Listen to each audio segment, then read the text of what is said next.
الحمدللہ رب العالمین وصلی اللہ علی محمد وآلہ الطاہرین ولعنۃ اللہ علی اعدائہم اجمعین الی قیام یوم الدین۔ موضوع گفتگو موت اور اس کے بعد کے احکام۔ البتہ اس جانب توجہ رہے کہ کچھ بحثوں کو آپ کے سامنے پیش کیا گیا کہ جن کا تعلق در حقیقت غسل سے تھا، لیکن غسل کے ضمن میں جو بحثیں آئیں، مثال کے طور پہ خواتین سے متعلق جو غسل ہیں، جب انہیں بیان کیا گیا تو ان کے ساتھ ساتھ ان موضوعات کو بھی بیان کیا گیا کہ جن کی وجہ سے وہ غسل خواتین پر واجب ہو جاتے ہیں۔ طوز المسائل اور عروۃ الوثقی اور دیگر فقہی کتابوں کی گو کہ ترتیب بعض جگہ الگ الگ ہے، لیکن عموماً غسل کے احکام کے ساتھ ساتھ بیان ہوتے ہیں احتضار کے احکام۔ وجہ کیا ہے کہ غسل کے احکام بیان ہوئے اور آخر میں غسل مس میت کو، اور پھر اس کے بعد غسل مس میت کے بعد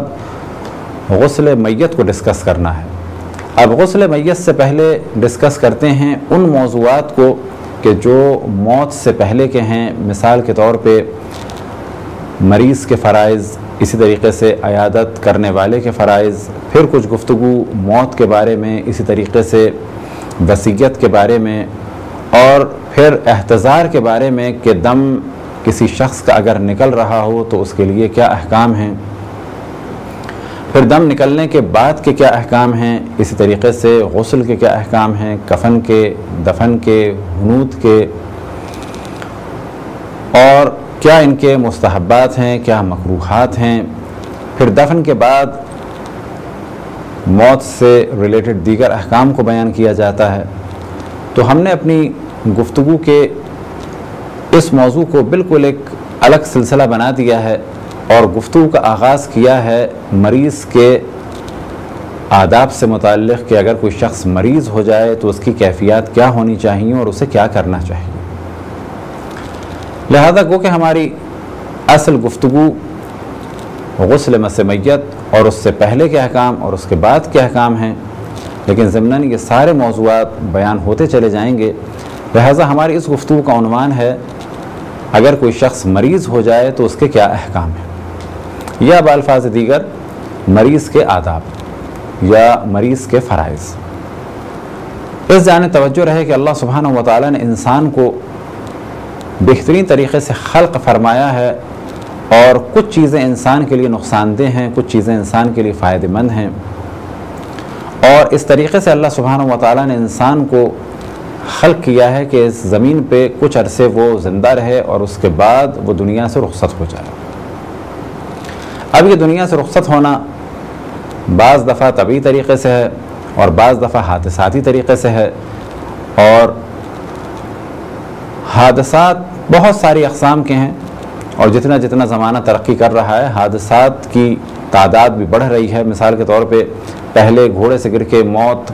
کا ریشو اتنا زیادہ نہیں تھا، لیکن جتنی سواریاں بڑھ گئی ہیں، چاہے وہ سواریاں گاڑیوں کی صورت میں ہوں یا ٹرینز کی یا جہاز کی صورت میں ہوں، تو موت کا ریشو بھی اتنا بڑھ گیا ہے۔ بس دنیا سے جانے کے اللہ نے کچھ اسباب قرار دیے، اور وہی اسباب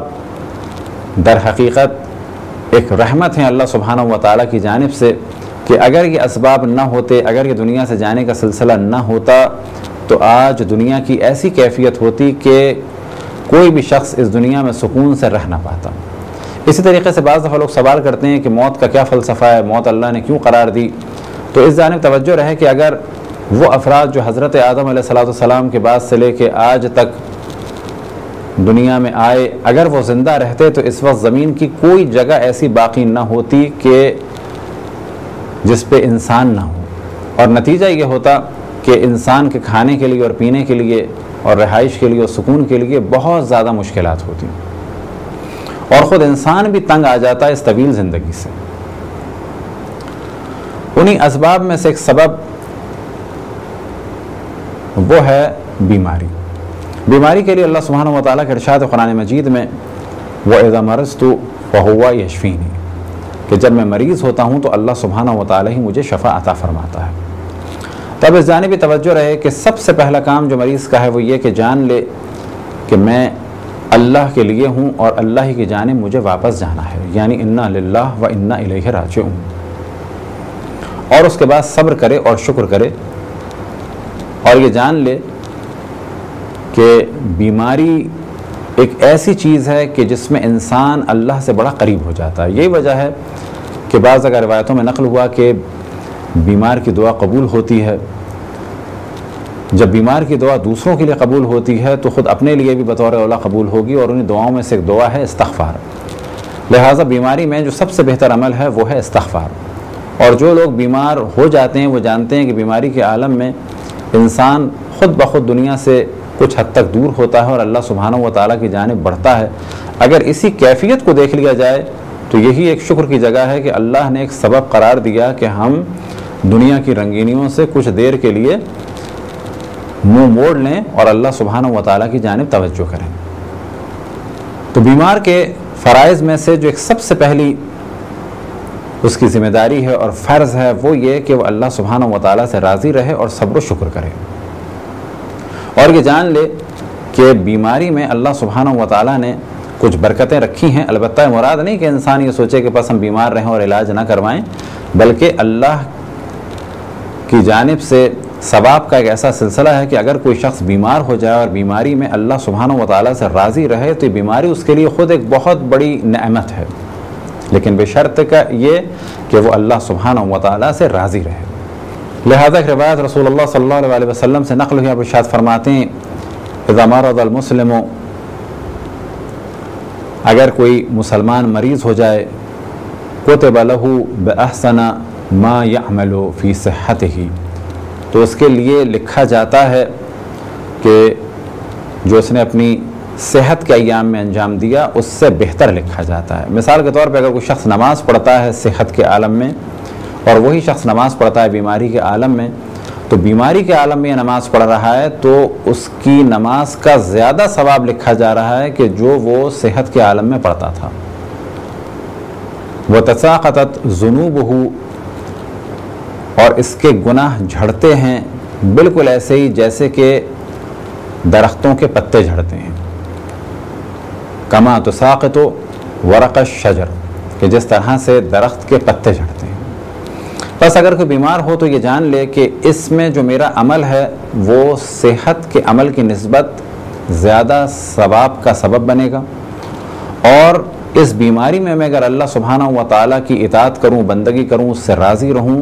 تو میرے گناہ جھڑیں گے۔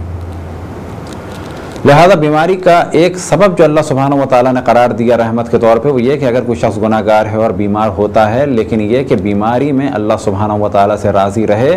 تو آخرت کے عذاب سے اسے نجات ملے گی، اور کچھ حد تک اس کا عذاب کم ہو جائے گا۔ البتہ ڈیپینڈ کرتا ہے کہ شخص کے کتنے گناہ ہیں، بالآخر بیماری اس کی سبب بنے گی، کچھ اس کے گناہ اور آخرت کا کچھ عذاب اس کا کم ہو جائے۔ البتہ شرط یہ ہے کہ اس بیماری میں اللہ سبحانہ و تعالیٰ سے راضی رہے اور صبر کرے اور شکر کرے۔ اسی طریقے سے امام جعفر صادق علیہ السلام سے ایک روایت نقل امام فرماتے ہیں سحر لیلۃ من مرض او وجع افضل و اعظم اجرا من عبادت السنہ، کہ اگر کوئی شخص ایک رات کسی مرض کی وجہ سے یا درد کی وجہ سے جاگے تو اس کا اجر بہت عظیم ہے، بہت افضل ہے، بہت زیادہ ہے، کس سے؟ ایک سال کی عبادت سے۔ مثال کے طور پہ اگر کوئی شخص بیمار ہو جائے اور رات کو جاگتا رہے یا اس کی آنکھ کھلتی رہے بیماری کی وجہ سے یا درد کی وجہ سے، لیکن شرط یہ ہے کہ وہ اللہ سبحانہ و تعالیٰ سے شکوہ نہ کرے اور اللہ سبحانہ و تعالیٰ سے راضی رہے، تو یہ اس کا جاگنا اس مرض کی وجہ سے اور درد کی وجہ سے، پھر ہم بیان کریں بے شرط یہ کہ اللہ سبحانہ و تعالیٰ سے راضی رہے، تو اس راضی رہنے کے بعد رات کا جاگنا یعنی ایک رات کا جاگنا مرض یا درد کی وجہ سے ایک سال کی عبادت سے افضل عمل ہے۔ اب اگر آپ نے توجہ دی ہو تو ہم نے دونوں احادیث کے ضمن میں اس جانب بہت زیادہ توجہ دلائی کہ اصل موضوع ہے اللہ سبحانہ و تعالیٰ سے راضی رہنا۔ مذہب حقہ اہل بیت علیہ السلام میں، مذہب حقہ شیعہ اثنا عشری میں بہت زیادہ توجہ دی گئی ہے عدالت خداوند تبارک و تعالیٰ کی جانب کہ اللہ سبحانہ و تعالیٰ عادل ہے۔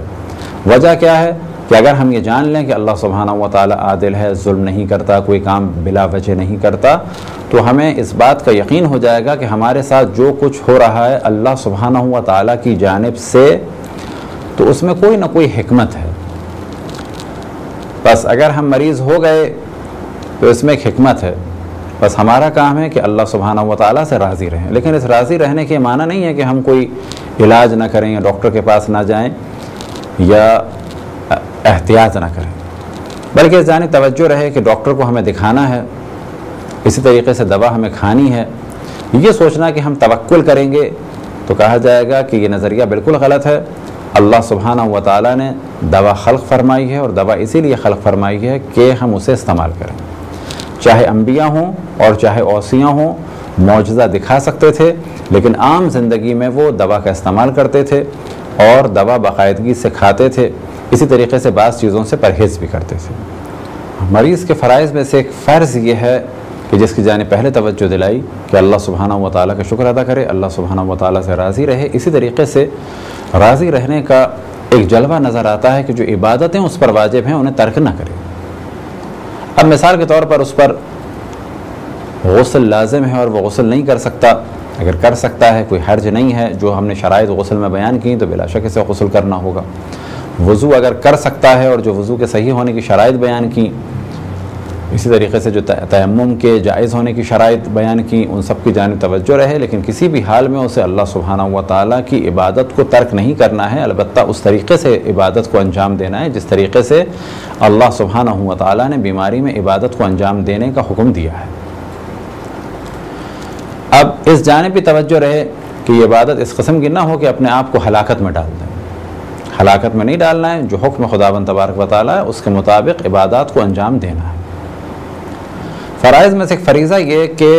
اپنی بیماری کے بارے میں شکوہ نہ کرے، اور اس کی جانب ہم نے پہلے بھی توجہ دلائی کہ اللہ سبحانہ و تعالیٰ سے راضی رہے اور شکوہ نہ کرے۔ اب یہ شکوہ کس قسم کا ہے؟ اگر یہ شکوہ اس قسم کا ہے کہ اللہ نے مجھ پہ معاذ اللہ ظلم کیا یا اللہ نے مجھے مشکلات میں ڈال دیا، تو اس قسم کا لب و لہجہ تو قطعاً جائز نہیں ہے۔ اللہ سبحانہ و تعالیٰ کی بارگاہ میں یہ جسارت ہے اور قطعاً حرام ہے۔ لیکن اگر کوئی کہے کہ میں تو ایسی بیماری میں مبتلا ہوا ہوں، کیا کوئی ایسی بیماری میں مبتلا ہوا ہوگا جو میرا حال دنیا میں کسی کا نہیں ہوگا، اس قسم کا شکوہ قطعاً مناسب نہیں۔ لیکن اگر کہا جائے کہ ساری رات گزر گئی، میں سو نہیں پایا یا درد بہت زیادہ تھا، تو اس میں کوئی حرج نہیں۔ مستحب ہے مریض کے لیے کہ اگر اس کا مرض کوئی جان لیوا مرض نہیں ہے اور خطرناک مرض نہیں ہے، البتہ اسی میں بحث بھی آ جاتی ہے، کسی کا اگر ہاتھ ٹوٹ گیا ہے تو وہ اس موضوع میں شامل نہیں ہوگا، لیکن اگر کسی کو معمولی سا کوئی پرابلم ہے کہ جو بہت زیادہ شدید بھی نہیں ہے اور بہت زیادہ کسی بڑی مشکل کا سبب بھی نہیں ہے اور نہ ہی ہلاکت کا سبب ہے، تو اگر چھوٹا موٹا مرض ہو تو بہتر ہے کہ 3 دن تک اس مرض کے بارے میں نہ زیادہ گفتگو کرے اور اسے چھپا کے رکھے۔ اب اس جانب توجہ دلائیں کہ شاید اس کی وجہ یہ ہو کہ انسان میں خود ریزسٹنس ہوتی ہے، اور یہی وجہ ہے کہ مریض کے آداب میں سے ایک ادب یہ ہے کہ 3 دن تک وہ علاج نہ کرے اگر اس کا مرض کوئی بہت سادہ سا ہے، اور یہ بحث پہلے بھی کر چکے ہیں، اگر جان جانے کا خطرہ ہے یا بہت بڑے نقصان کا خطرہ ہے یا بڑی شدید تکلیف ہے، کسی کا ہاتھ ٹوٹ چکا ہے، پاؤں ٹوٹ چکا ہے، تو وہ اس موضوع میں قطعاً داخل نہیں ہے۔ لیکن اگر کسی کی سادی سی طبیعت خراب ہے، لہٰذا بعض جگہ نزلے اور اس قسم کی بیماریوں میں بھی روایتوں میں یہ ہے کہ 3 دن تک نزلے کا علاج نہ کیا جائے۔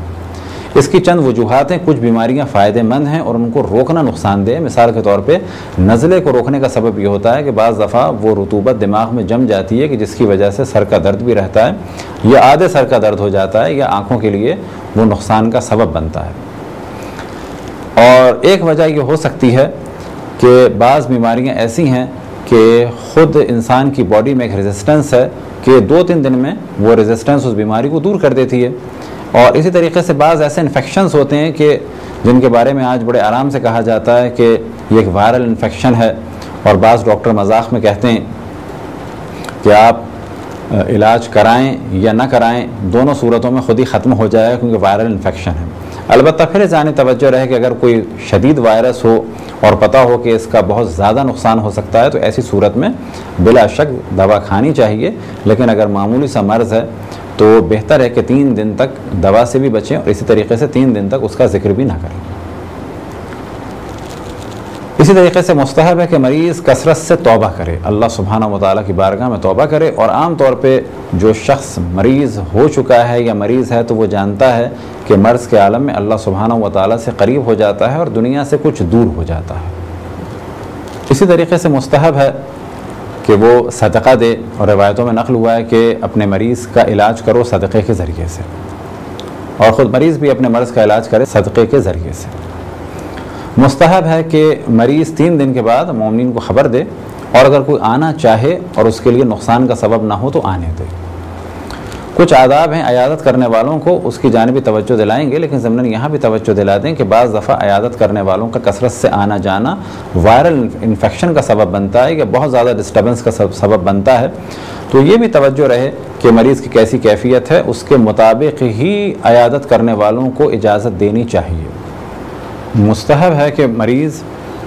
وصیت لکھے۔ اب یہ موضوع انشاءاللہ تفصیل سے وصیت کے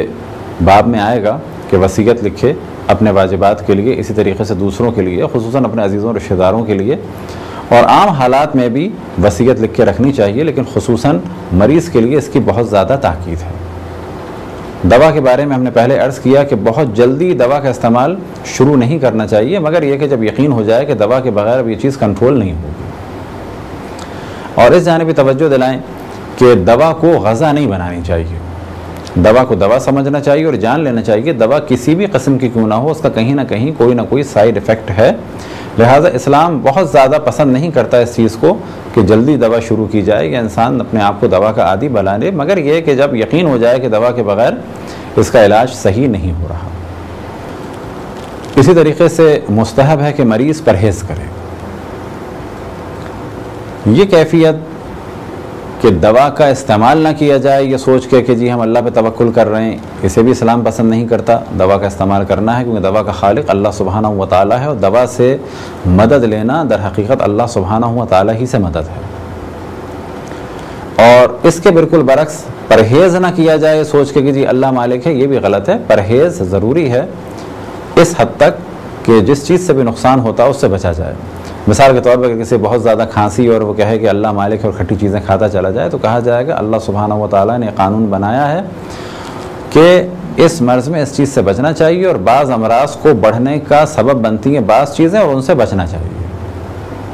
البتہ یہاں پر یہ کہنا کہ کھانسی میں کھٹی چیز کھانا آیا حرام ہے تو کہا جائے گا حرام نہیں ہے، لیکن بہتر ہے کہ بچا جائے، اور عقل بھی یہی حکم دیتی ہے۔ ہاں اگر کسی بیماری میں کوئی چیز جان جانے کا سبب بنے یا بڑے شدید نقصان کا سبب بنے تو وہ حرام بھی ہو سکتی ہے۔ مثال کے طور پہ کسی کی شوگر بہت زیادہ ہائی ہو اور بہت زیادہ وہ کوئی میٹھی چیز پی لے اور وہ یہ جانتا ہے کہ اتنی شوگر میری جان جانے کا سبب بن سکتی ہے، یا ایسی طریقے سے کسی کا بلڈ پریشر ہائی ہے اور اتنا زیادہ ہائی ہے اور اسے تجربہ ہو چکا ہے کہ اگر میں نے بہت زیادہ نمک کھا لیا یا نمکین چیز کھا لی تو میرا بلڈ پریشر شوٹ کر سکتا ہے، فالج بھی ہو سکتا ہے، میں مر بھی سکتا ہوں، کومے میں بھی جا سکتا ہوں، تو ایسے افراد کے لیے کہا جائے گا کہ جن کو اتنا یقین ہے کہ اس چیز کے بعد ایک شدید نقصان ہوگا تو ان کے لیے بلا شک ان چیزوں کا استعمال حرام ہو سکتا ہے، بشرط یہ کہ اتنے شدید نقصان کا انہیں قوی احتمال ہو یا یقین ہو۔ مستحب ہے کہ مریض جب مومن ان کے پاس آئیں تو ان سے توحید، عدل، نبوت اور امامت کے اور قیامت کے بارے میں ڈسکشن کرے، یا بالفاظ دیگر عقائد اسلامی کو بیان کرے، اس کے بارے میں ڈسکشن کرے۔ اسی طریقے سے مستحب ہے چاہے مریض مومن ہو یا نہ ہو، جیسے پہلے ہم نے بتایا کہ وصیت لکھ کے رکھے اور وصیت کرے، اسی طریقے سے اگر وہ صحت مند ہے تو بھی، اور خصوصاً اگر مریض ہے تو اور زیادہ استحباب ہے اور تاکید ہے کہ اپنا کفن اور حنوط کی چیزیں، اسی طریقے سے باقی چیزوں کو تیار رکھے، اسی طریقے سے وصیت کرے، کسی کو اپنا وصی بنائے اپنے مرنے کے بعد کیا اس کرنا ہے کیا نہیں کرنا ہے۔ اب یہ توجہ رہے کہ ممکن ہے کوئی کہے کہ ہم تو اتنے مریض نہیں ہیں، لیکن کہا جائے گا کہ موت کو یاد رکھنا بہتر ہے، اور موت کو یاد رکھنا سبب بنتا ہے کہ انسان گناہوں سے محفوظ رہے اور اللہ سبحانہ و تعالیٰ کی جانب توجہ دے۔ یہ ایک مختصر سی گفتگو تھی مریض کے بارے میں فقہی اعتبار سے۔ اب یہاں پر ہم کچھ اور موضوعات کو بعد میں ڈسکس کریں گے کہ اس کا تعلق ہے عیادت کرنے والوں سے۔ خداوند تبارک و تعالیٰ سے دعا ہے کہ بحق محمد و آل محمد ہمیں اپنے رسول اپنی حجتوں خصوصاً امام زمان علیہ السلام کی معرفت اور اطاعت کی توفیق عطا فرمائے۔ وصلی اللہ علی محمد و آلہ الطاہرین۔